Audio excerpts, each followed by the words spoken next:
I'm Gabe Joel, and this is Comic Smack, your weekly daily all the time, anytime comic show where I give you your fix, everything you need to know from the world of comic books and superheroes. And on today's show, we are taking a closer look at the Despicable Deadpool issue number 288. Now that Wade Wilson has gone to war with his friend Cable, what'll happen next? Let's hop on in together and find out. Alrighty then, so picking up from where the last issue left off, Nate Gray had been taken away by the Time Cops to the far-flung future. Now this was all well and good because it saved Cable from an untimely death at the hands of Deadpool, but it also backfired on him because these idiot Time Cops think he's his evil, half-clone brother Strife. Oh, X-Men continuity never changed. Can you believe that I'm at work when I just said that sentence right now? What's interesting is that Cable actually seems to worry about the Time Guards' lives a little bit. He says that it's a foregone conclusion that Deadpool will A, riddle out how to use his time-traveling arm, and B, use his stolen Avengers credentials to track down a Time Cop in the present and manage to get to the future by torturing him. And indeed, everything the time-traveling mutant said was 100% true, because Deadpool, the merc with the mouth, comes in all guns firing into the time prison. It's here we're actually allowed to hear Deadpool's internal monologue. In fact, it might be the only time all issue we get to hear his internal monologue. Wade's not an idiot. He may be being forced into trying to kill Cable right now, but he's also certain that his blackmailer Strife is a giant D-bag and that killing all of these Time Cops, the Time Cops that, might I add, were after Strife in the first place, was probably all part of the plan from the get-go. In the end, Cable's guard decides that it's probably better to arm Nate and hope for the best in the oncoming battle. Cable's banged up pretty bad and Deadpool is certainly on the warpath, so the merc definitely gets the drop on him, but this is where Cable turns the tide in a pretty interesting way. You'll recall that to travel through time in the first place, Deadpool had to steal Cable's arm, and because this isn't Cable's first rodeo, he was sure to put some things in place to protect the arm in case it was ever stolen or Cable himself was ever compromised. So we get a pretty hilarious scene of the arm literally turning on Deadpool and punching the crap out of him. And just like that, in a few short minutes, the hunter has become the hunted. Cable puts a couple bullets inside Deadpool's brain pan, and he says that once he manages to regenerate all his gray matter, they're going to have themselves a big long conversation. So that was Despicable Deadpool number 288, everybody, and overall they really are living up to that name Despicable. In fact, Deadpool is more or less the villain of his own book right now.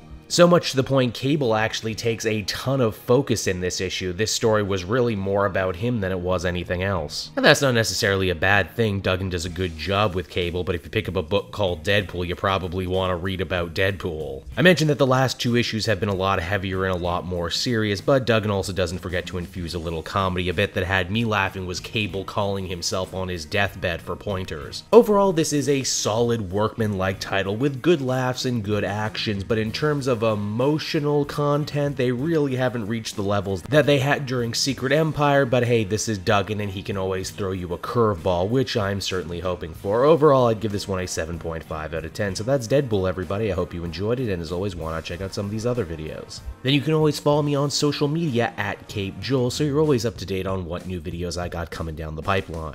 And hey, if you're in the market for some brand new comic book trades but don't want to pay a cent on shipping and handling, then might I recommend Book Depository? I have a link down in the description, and every book you buy via my link goes to support me in the channel. So you win, I win, everybody wins, right? What more could you ask for? And until next time, everyone, this has been Cape Joel. Thank you so much for watching, and I'll see you all again later. Bye-bye.